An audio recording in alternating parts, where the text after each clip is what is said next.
ሕይወቴ ክፍል 1 ከደራሲያን ዓለም የተጻፈ በእውነተኛ ታሪክ የተመሰረተ።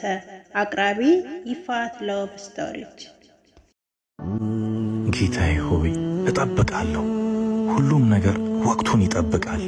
ጽጌረዳ አበባ ያለ ወቅቱ አይፈካም፣ ፀሐይም ያለ ጊዜው አትፈነጥቅም። እኔም የኔ የሆነው እስኪመጣ በትዕግስት እጠብቃለሁ። ሰላም እባላለሁ። ታሪክን ላካፍላችሁ። ያኔ 17 ዓመቴ ነበረ። የ10ኛ ክፍል ተማሪ ነበርኩኝ። የምኖረው ከእናትና ከአባቴ እንዲሁም ከወንድሜ ጋር ነበረ። አባቴ የኮንትራክሽን ባለሙያ ነበረ። እናቴ የሕክምና መስጫ ተቋም ውስጥ ዳይሬክተር ነበረች። የው ዶክተር ማለት ነው። እሁድ እሁድ ከእንቅልፍ የምነሳው 4 ሰዓት ነበረ። በአንድ እሁድ ቀን ግን የተነሳሁት 2 ሰዓት ነበረ። ምክንያቱም አቤል ቤተ ክርስቲያን እንሄድ ስላለኝ። አቤል የ7 ዓመት ታናሽ ወንድሜ ነው። አቤልን በጣም ወደዋለሁ። እናም መኝታ ክፍሌ ገብቶ ሰሊ ተነሽ አለኝ። አይኔን እያሻሸሁኝ በጌታ ተወኝ አልኩት። ተነሽ ቤተ ክርስቲያን እንሄድ በእናትሽ አለኝ። ትንሽ ከተንደረደርኩ በኋላ እሺ አልኩት። ደስ ብሎት ካልጋዬ ልወርድ ስል ግን ብዬ እጁን ያስኩት። ዞር ብሎ ምን አለኝ። እየተቅለሰለስኩኝ ያው የሳምንት ብር ተሰጥቷል አልኩት። እናትና አባታችን የሳምንት ብለው እሁድ ጠዋት ከእንቅልፋችን ስንነሳ ብር ይሰጡናል። አቤልም ድምፁን ቀነስ አድርጎ አዎ አለኝ። እሺ የተሰጠህን ብር ግማሹን ትሰጠኛለህ አልኩት። አልሰጥሽም አለኝ። ተመልሼ ተኛሁኝ። ትንሽ ከቆየ በኋላ ባዘነ ድምፅ እሺ አለኝ። ከዛ ተነስቼ ተጣጥቤ ሄድን። ቤተ ክርስቲያን ቅዳሴ ሲያልቅ ትንሽ ቁጭ አልን። በድንገት የሆነ ልጅ መጣና እጄን ያዘኝ። ዞር ብዬ በአግራሞት አቤት አልኩት። ከዛ ይቅርታ ከሰው ጋር ተመሳስለሽብኝ ነው አለኝ። እኔም እሺ ምንም ችግር የለውም ብዬ ዞር አልኩኝ።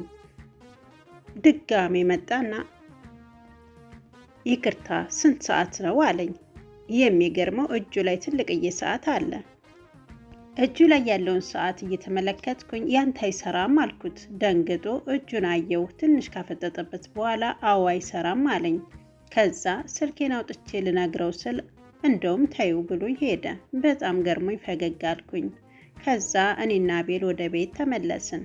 ቤት እንደገባን ቤዚና ሙሌ ይጨቃጨቃሉ። ቤዛ እናቴ ናት። እኛ ቤዚ ነው የምንላት። ሙሌ ደግሞ አባታችን ነው። እኔና አቤል በሩን ከፍተን ገባን። ቤዚ አይሆንም እንኮነሃል አለችው። ሙሌ ደግሞ ድምፁን እያቅለሰለሰ ችግር የለውም የኔ ንግስት አላት። ከዛ እጇን ራሷ ላይ አድርጋ ዞር ስትል አየችን። ከዛ ውይ መጣችሁ እንዴ አለችን። ሙሌ እኛን እንዳየን በፍጥነት ከቤት ወጣ። ቤዚ ምን ሆናችሁ ነው አልኳት። እሷም ምሳቅ እያለች አይ ምንም አልሆንም አለችኝ። ውሸቷን እንደሆነ ያስታወቅባት ነበር። አቤል በጣም አዝኗል። እኔም ደንግጫለሁ። ሁኔታቸው እንደዚህ ሲሆን አይተናቸው ስለማናውቅ በጣም አዝነናል። ቤዚ አቤል ዛሬ አልደከምህም አለችው። እሱም አዎንታውን አንገቱን ነቀነቀ። አቤል ቅዳሴ ላይ ስለሚደክመው ቁጭ ይል ነበረ። ለዛ ነው የጠየቀችው። ከዛ ቁርስ በላን። አቤል ጓደኛው ቤት ለመጫወት ሄደ። እኔም ክፍሌ ውስጥ ሙዚቃ እየሰማው ነበረ። ወደ 8 ሰዓት አካባቢ ሞሌ ከአንድ ሰውዬ ጋር ወደ ቤት መጡ። እኛ ምሳችን አብረናቸው በላን። ከዛ ሞሌ ለሰውየው እንግዲህ ቤቱ ይኸው ነው አለው። ቤዚም ተመነጫጭቃ ወደ መኝታ ቤት ገባች። ሙሌም በእረፍት ድምፅ ጠዋት ራሴን አመመኝ ስትል ነበረ። ለዛ ነው ይቅርታ አድርግላት አለው። ሰውየውም አረ ችግር የለውም አለው። በችኮላ ድምፅ አሁን ተስማምተናል፣ በል ካርታውን ስጠኝ አለው። ሙሌም በሚገባ ብሎ ወደ መኝታ ክፍሉ ሄደ። እኔና ሰውየው ብቻችንን ቀረን። ስለደበረ የተነስቼ ወደ መኝታ ክፍሌ ሄድኩኝ። እየሄድኩኝ እያለ ሙሌና ቤዚ ሲጨቃጨቁ ሰማኋቸው። በር ስር ተደብቄ ማዳመጥ ጀመርኩኝ። ቤዚም ምን ሆነሃል? እንዴት የልጆችን ማረፊያ የሆነውን ቤት ታስይዛለህ አለችው። ሙሌም ምን ሆነሻል? ትልቅ ትርፍ እኮ ነው የማገኘው አላት። ያንተ ትርፍ ብር ይቅርብን። ነገ እንኳን ብንሞት ልጆችን ያለ ቤት ላስቀራቸው አልፈልግም። ስለዚህ አልስማማም አለችው። እዛው በር ስር ቆሜ አንድ ነገር ታወሰኝ። ከአንድ ወር በፊት ሙሌ እራት ልጋብዛችሁ ብሎ ወተን ነበረ። እራታችንን እየበላን ሙሌ አንድ ነገር የምነግራችሁ ነገር አለ አለን። እኛም እሺ ንገረን አልነው። አንድ ፕሮጀክት አለ እና ይህ ፕሮጀክት 2 ጓደኞቼ ጋር ነው የምሰራው አለን። ቤዚ የምን ፕሮጀክት አለችው። እሱም 5 ፎቆች አሉ እነሱን መገንባት ነው አላት። እሷም እሺ ጥሩ ነው አለችው። ከዛ እራታችን መብላት ቀጠልን። በድንገት ሙሌ ቤዚ አላት። ወዬ አለችው። ግን ብር ያስፈልገኛል አላት። እሷም እና ባንክ አለ አይደል አለችው። እሱም አይበቃም አላት። እና ምን አለችው። ያው አበዳሪ አግኝቻለሁ። ኮስተር ብላ እቤት እናወራለን አለችው። ወዲያው የሙሌ ጓደኛ መጣና ሰላምታ ሰጠን። እነሱም ድጋሜ ርዕሱን አላነሱም። በድንገት የነቤዚ ክፍል ተከፈተ። በፍጥነት ከበሩ ራቅ ብዬ ቆምኩኝ። ሙሌ የቤቱን ካርታ ይዞ ነበረ። ሙሌ እንጣላለን፣ ቶሎ ብለህ ካርታውን አስቀምጥ አለችው። ቤዚ ሌላ አማራጭ የለኝም ብሏት ሄደ። ለሰውየው ካርታውን ሰጠው። ሰውየውም ካርታውን እየተቀበለው እንግዲህ በተባባልነው ጊዜ ብሩን ስትሰጠኝ እኔም ካርታውን እመልስልሃለሁ አለው። በድንገት ቤዚ መጣችና ይቅርታ የኔ ወንድም እኔ አልተስማማውም፣ ስለዚህ ካርታውን ስጠኝ አለችው። ሰውየውም ከባልሽ ጋር ተስማምቻለሁ፣ እሱ የኔ ጉዳይ አይደለም ብሏት ሄደ። ከዛን ጊዜ ጀምሮ ቤዚ ሰላሟን አጣች። ደም ግፊት፣ ስኳር ምናምን የሚባሉ በሽታዎች እየተፈራረቁ በሰውነቷ ተጫወቱባት። ህመሟ እየጠና ሄደ። ውሏችን ከቤት ወደ ሐኪም ቤት ሆነ። አቤል በጣም ተጨንቋል። እኔም እንደዛው። በቤታችን ሰላም ጠፋ። ጭቅጭቅና ኩርፊያ ቤታችንን አንኳኩቶ ከገቡ ሰንበትበት ብለዋል። እንደ ድሮ መሆን አልቻልንም። አቤልም ትምህርት ላይ ደክሟል። ይህንን ስታይ እናታችን ይበልጥ ተጨነቀች። ሙሌም ቤዚን ዝም ብለሽ አትጨነቂ ይላታል። እንደዚህ የሆንኩት በአንተ ምክንያት ነው ብላ ታለቅሳለች። በአንድ የምታስጠላ አርብ ቀን እኔና አቤል ወደ ትምህርት ቤት ልንሄድ እየተዘገጃጀን ነው። ማስቴ ምግብ እያዘጋጀች ነው። ማስቴ እውነተኛ ስሟ መስተዋት ነው። እኛ ግን ማስቴ ነው የምንላት። ቤዚ ማስቴን ጠራቻት። እሷም ሄደች። ከትንሽ ደቂቃ በኋላ ተመልሳ መጣ። ሰሊ እናትሽ እየጠራችሽ ነው አለችኝ። እኔም በድንጋጤ ምን ነው አመማት እንዴ አልኳት በዝግታ። እስቲ ሂጂና ያት አለችኝ። እኔም በፍጥነት ሄድኩኝ። የቤዚ ክፍል ስገባ ቤዚ ጠቋቁራ ነበረ። ምን ነው ቤዚ አመመሽ እንዴ አልኳት። ሰሊ ዛሬ አንድ ነገር እነግርሻለሁ አለችኝ። እኔም ምን አልኳት። አልጋዋ ላይ እንድቀመጥ ጋበዘችኝ። እኔም ተቀመጥኩኝ። ልጄ አባትሽን በጣም እወደዋለሁኝ። እሱ ግን እኔን ሳይሰማኝ ቤቱን አስይዞታል። ስራው የሚተሳካለት አይመስለኝም። ምን እንደማድረግ አላውቅም። እንባዋ ከዓይኖቿ እንደ ጉድ እየወረዱ እኔም ማልቀሴን ቀጥያለሁ። እና የኔ ልጅ ወንድምሽን እንዳይከፋው መቼም ቢሆን በጥሩና በመልካም ምግባር አንዘሽ አሳድጊው አደራ የኔ ልጅ አለችኝ። ምንም ማለት አልቻልኩም። እጄን በአፌ ለጥፌ ማልቀስ ጀመርኩኝ። ወዲያው አቤል ጠራኝ።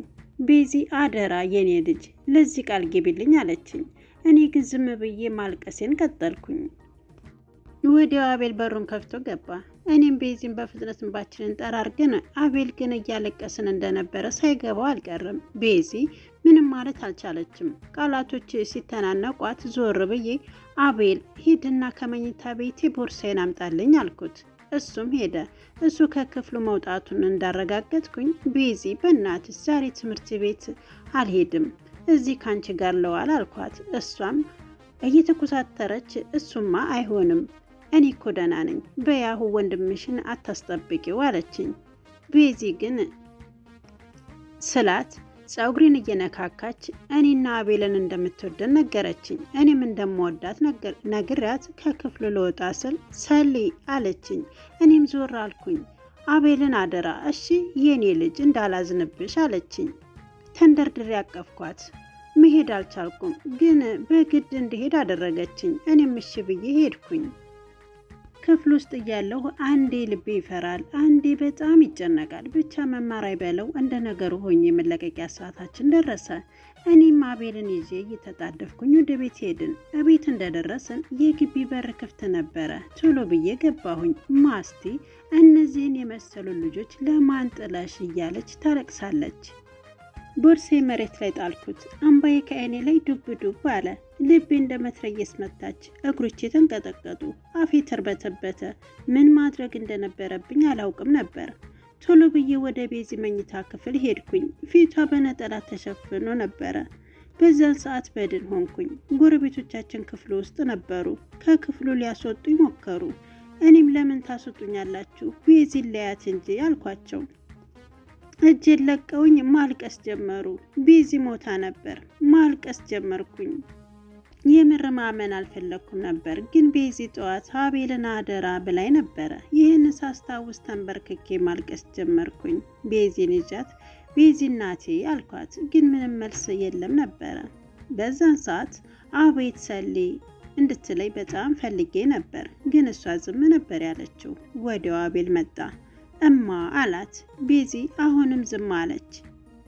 አቤል ሳያስበው እንባዎቹ ወረዱ። እኔና አቤል ተቃቅፈን ተላቀስን። ወዲያው ሙሌ መጣ። ሲያይን በጣም ደነገጠ። ማልቀስ ጀመረ። ወይኔ ፍቅሪ፣ ወይኔ ምነው ጨከንሽ፣ እኛን ለማንጥለሽ እያለ ማልቀስ ቀጠለ። ጎረቤቶቻችን ቶሎ አስወጡን። ውጭ ላይ ተንበርክከን ሶስታችንም ተቃቅፈን እየጮህን ማልቀስ ያዝን። ሁላችንም በጣም አዝነን ነበር። ብዙ ካለቀስም በኋላ ልቤ ላይ ትልቅ ቁስል ያለ ይመስል ተንገበገብኩኝ። የሚገርመው አቤልን ሳየው ቤዚ የነገረች ነገር ትዝ እያለኝ እንባይ ሳላስበው እንደ ጎድ ይወርዳል። ሙሌም አልቻለም። የሚገርመው እንደዚህ አይተነው አናውቅም ነበር። እያየን አንገቱን ደፍቶ ያነባል። ያው ቤዚም ከ2 ቀን በኋላ ተቀበረች። የቀብሩ ቀን በጣም ያስጠላ ነበረ። ማስታወስ ራሱ አልፈልግም። እኔ በዛን ሰዓት የእናቴን እቅፍ እፈልግ ነበር። ትንፋሽ ባይኖራት እንኳን ብታቅፌ ብዬ ተመኘው። ህይወታችን በሙሉ ተቀየረ። ቤዚም በጣም ነበር የምትናፍቀን። ሙሌም ራሱን ጥሏል። በዚህ ሁኔታ ቀናት ወራት ተቆጠሩ። ሰኞ ቀን ወደ 4 ሰዓት አካባቢ ፖሊሶች ቤታችን መጥተው ሙሌን ይዘውት ሄዱ። እኛንም ተከተልናቸው ሄድን። ፖሊስ ጣቢያ እንደደረስን ሙሌን የሆነ ክፍል ውስጥ አስገቡት። እኔና አቤልንም ወደ መመርመሪያ ክፍል ገብተን ምን እንደተፈጠረ ጠየቅን። መርማሪውም ልጆች ከእናንተ ከፍ የሚል ሰው የለም አለን። አዎ የለም። ለምንድነው አባታችን ያሰራችሁት አልኩት። እሱም በረጅሙ ተነፈሰና አባታችሁ ወንጀል ሰርቷል ልጆች አለን። ህይወቴ ክፍል 1 ይህን ይመስል ነበረ። በቀጣይ ፕሮግራማችን ክፍል 2ን ታሪኩን ይዤላችሁ እመጣለሁኝ። ይህንንም እንደምትወዱት ባለሙሉ ተስፋ ነኝ። አድማጭ ተመልካቾች የዛሬውን ፕሮግራም እዚህ ጋር በቃው። ቀጣይ ፕሮግራም እስከምንገናኝ ሰናይ ጊዜ። እስከ ቪዲዮ ፍጻሜ አብራችሁ ስለነበራችሁ እጅግ አመሰግናለሁ። ቻናሉን ሰብስክራይብ፣ ላይክ፣ ሼር እያደረጋችሁ አበረታቱኝ። ባይ። መልካም